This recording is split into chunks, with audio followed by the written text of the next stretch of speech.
د بلخ ولایت د خوړو او درملو ریاست له لورې د 100 ټنو په شاوخوا کې تاریخ تیره درمل او خوراکي توکي راټول او وسوځول شول. چارواکي وایي چې دغه پروسې ته به دوام ورکوي ترڅو هیوادوالو ته په معیاري توګه درمل او خوراکي توکي وړاندې شي.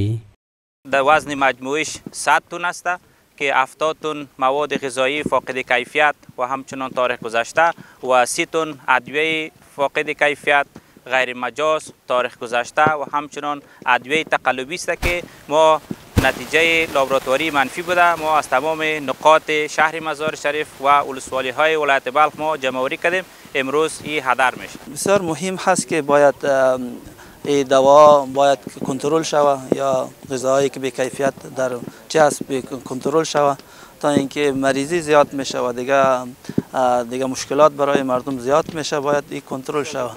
له بلې خوا د شمال زون د درمل پلورونکو د اتحادیې مشر له مزار شریف ښار څخه د بې کیفیته درملو او توکو د راټولولو په اړه وویل دوی په دې برخه کې د مجرمینو په وړاندې په مبارزه کې له چارواکو سره همکار دي.